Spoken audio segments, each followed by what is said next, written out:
agar rumah itu diberkahi oleh Allah, maka dengarkan baik-baik nasihat ini. Amalkan adab naik rumah. Setelah itu adab menunggu rumah, adab mengisi rumah. Yang pertama, adab naik rumah. Rasulullah sallallahu alaihi wasallam memerintahkan agar rumah tersebut dibacakan terlebih dahulu surat Al-Baqarah. Rumah tersebut dibacakan terlebih dahulu surat Al-Baqarah. Jika baca langsung tidak sempat, jika baca langsung enggak punya waktu, maka hidupkanlah murattal dari surah Al-Baqarah penuh. Alif Lam Mim Dzalikal kitabu la raiba fiih sampai ayat yang terakhir 286. La yukallifullahu nafsan illa wus'aha Rabbana faghfir lana warhamna anta maulana fansurna 'alal qaumil kafirin.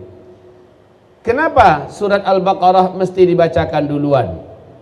Begini Pak, ada makhluk lain yang Allah ciptakan juga punya akal, punya nafsu, namanya jin. Ketika rumah dibuat, mereka menyangka bahwa tempat baru untuk mereka sedang dibuat. Maka jin-jin ini akan mulai seperti orang-orang bodoh di kehidupan manusia. Jin-jin ini mengambil kaplingan-kaplingan mereka dalam rumah yang kita buat. Bagian sudut ini untuk saya katanya, dia bawa keluarganya di situ. Sudut yang ini untuk saya, dia bawa keluarganya yang lain untuk itu. Mereka saling berlomba berebutan, ada berapa tingkat. Di masing-masing tingkat itu ada beberapa komunitas jin dan keluarga mereka saling berebutan untuk tinggal di situ. Kalau ibarat kita sekarang ada kamar-kamarnya, bilik-bilik. Satu bilik itu ada bangsa jin dan keluarganya dibawanya ke situ.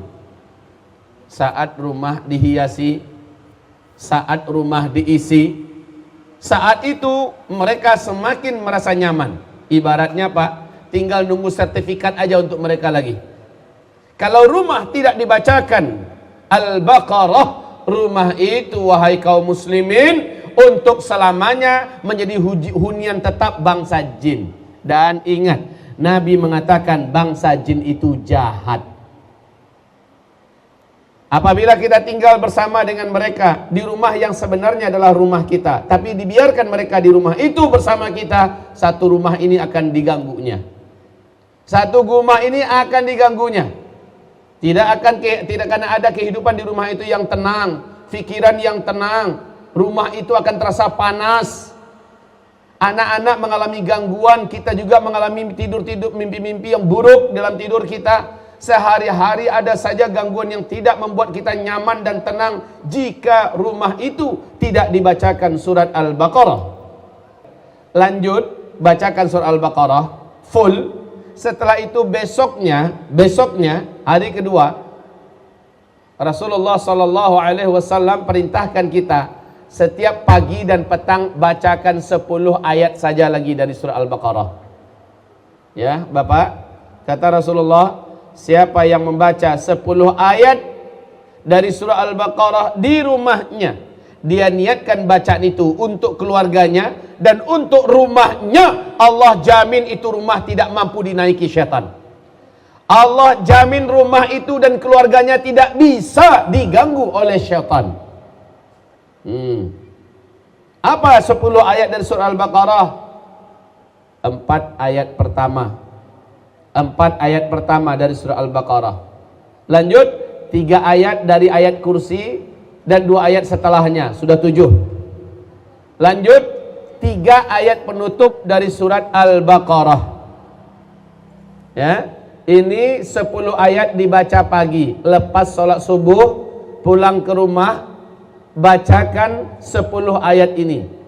Wallahi, demi Allah, Rasul berkata, kalau ada tukang sihir yang menyihir orang-orang rumah itu, maka tidak ada satupun sihir yang tembus masuk ke rumah mengantarkan sihirnya kepada orang-orang rumah.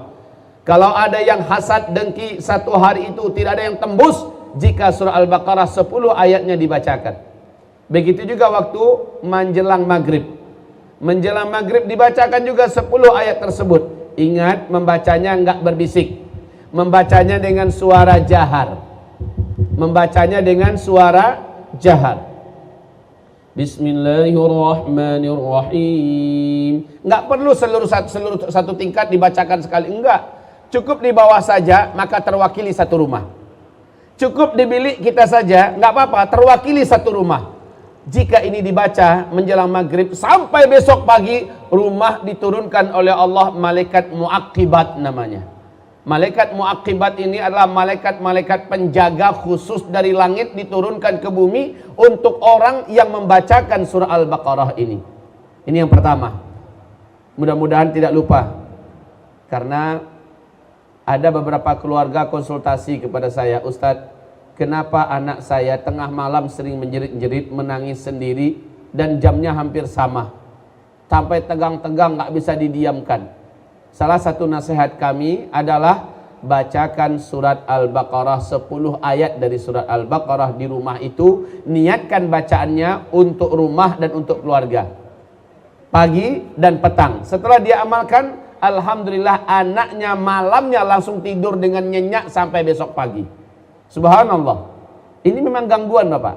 Ini yang pertama. Yang kedua, batu di rumah kita, dindingnya, lantainya, kayu-kayu yang ada, cermin kaca yang ada, ketahuilah adalah CCTV Allah.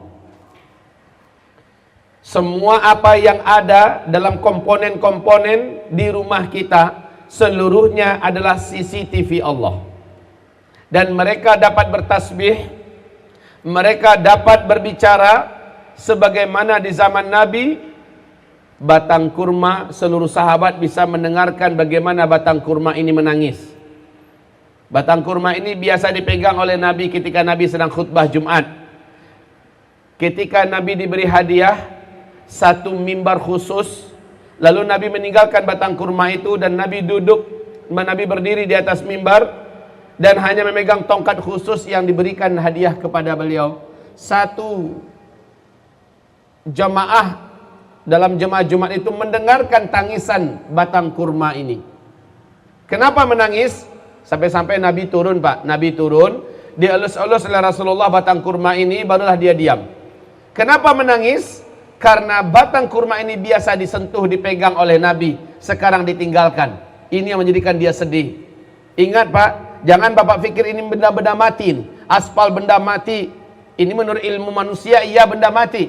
Padahal seluruhnya makhluk Allah bisa bertasbih. Seluruhnya makhluk Allah bisa menyaksikan apa yang kita buat dan kelak menjadi saksi pada hari kiamat. Jadi dua gunung berbicara, Rasul dan para sahabatnya lewat. Apa kata mereka? Alhamdulillah pagi ini kita dapat berkah. Rasulullah dan para sahabatnya orang-orang mulia melintasi lembah kita, menyahut gunung yang lain. Ya alhamdulillah, kita bersyukur dan memuji kepada Allah. Seluruh sahabat dengarkan ini, dua gunung bicara. Masya Allah, kalau kita orang awam mungkin mengatakan penunggu-penunggu gaib di tempat ini pada bicara. Enggak, itu adalah dua gunung yang berbicara. Di zaman Nabi Daud, kerekel-kerekel dan batu-batu berbicara. Hai Daud, ambil kami, jadikan kami sebagai senjata yang engkau lemparkan. Senjata yang engkau lemparkan kepada musuhmu Talut, kepada musuhmu Jalut. Ibarat Allah, batu-batu bisa berbicara. Sungai Nil dikirimi oleh Umar bin Khattab, ini air ya, dikirimi oleh Umar bin Khattab surat, di mana Sungai Nil berulah Pak. Sungai Nil ini berulah, nggak mau mengeluarkan air karena biasanya tiap tahun Sungai Nil ini disembelihkan seorang gadis perawan yang darahnya dialirkan di ulu Sungai Nil. Lalu setelah Islam menaklukkan Mesir, gubernur Mesir saat itu Umar bin Al-As melarang jangan ada penyembelihan kurban lagi dari seorang wanita atau apapun namanya untuk Sungai Nil. Penduduk khawatir nih, jangan-jangan airnya nggak mengalir. Ternyata benar, airnya tidak mau mengalir. Lalu penduduk kelimpungan, lah sumber hidup kan dari air. Bagaimana caranya? Gubernur Mesir Amr bin Al-As bingung juga. Akhirnya dia berkirim surat kepada Amirul Mukminin Umar bin Khattab, saya mesti buat apa? Umar menjawab, ini saya buat surat, lemparkan surat ini kepada Sungai Nil, hulu Sungai Nil. Kalian akan lihat apa yang terjadi. Umar bin Khattab buat surat, isi suratnya adalah Hai Nil, Bismillahirrahmanirrahim. Hai Nil, saya adalah Umar bin Khattab, Amirul Mukminin, Khalifah umat Islam. Apabila engkau mengalir dengan kehendakmu sendiri, maka buatlah sesuka hatimu apa yang engkau mau. Tapi jika engkau mengalir dengan izin Allah dan kehendak Allah, dengarkanlah wahai Nil, saya perintahkan engkau atas nama Allah, mengalirlah. Ini perintah. Lalu ditutup dan digulung suratnya, dibawa ke Mesir. Sampai di Mesir, Amru ibn al-As kumpulkan seluruh rakyat Mesir. Mereka seluruhnya menyaksikan melemparkan surat Umar bin Khattab ini ke hulu Sungai Nil. Sebaik dilemparkan, surat itu pun terbuka, menganga, terbentang. Tak lama kemudian seluruh mata-mata air yang ada di hulu Sungai Nil itu seperti terbuka, Pak, langsung mengeluarkan air yang sangat banyak. Baik, apakah Sungai Nil bisa membaca? Apakah Sungai Nil tahu apa maksud dan isi surat? Demi Allah, sekali lagi saya katakan, seluruh benda di bumi ini adalah CCTV Allah. Mereka bisa melihat, mereka bisa membaca, mereka bisa mendengar, dan mereka tahu apa yang kita bisikkan. Allahu Akbar. Bukankah pada hari kiamat kelak Allah biarkan tangan ini bisa bicara, Allah jadikan kaki ini bisa bicara, kulit bisa bicara, padahal di dunia kita pikir mereka semua tidak bisa bicara. Ketahuilah wahai kaum muslimin, batu-batu yang ada di rumah kita, dindingnya, atapnya, tanahnya, airnya, apapun kaca-kaca yang ada di rumah kita, mereka menyaksikan dan mereka merespon apa yang kita buat. Jika di rumah itu ketaatan yang kita buat, rumah itu akan bertasbih, bertakbir, dan keberkahannya terasa oleh orang satu rumah. Tapi jika di rumah itu ada maksiat, ada musik diputar, ada perbuatan-perbuatan yang dihinakan, yang diharamkan oleh Allah dibuat di rumah itu, benda-benda ini akan mengutuk orang yang tinggal di rumah itu. Jangan coba-coba buat maksiat di rumah. Justru Rasul mengatakan, la tattakhidhu jangan kamu jadikan buyutakum al-maqabir, la taj'alu buyutakumul maqabir. Jangan kamu jadikan rumah-rumah kamu seperti kuburan.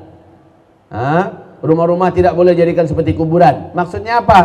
Di kuburan itu nggak ada orang sholat, nggak ada orang berdoa, tidak ada orang baca Quran, tidak ada orang berzikir. Kalau bunuh dibuat, Nabi melarang.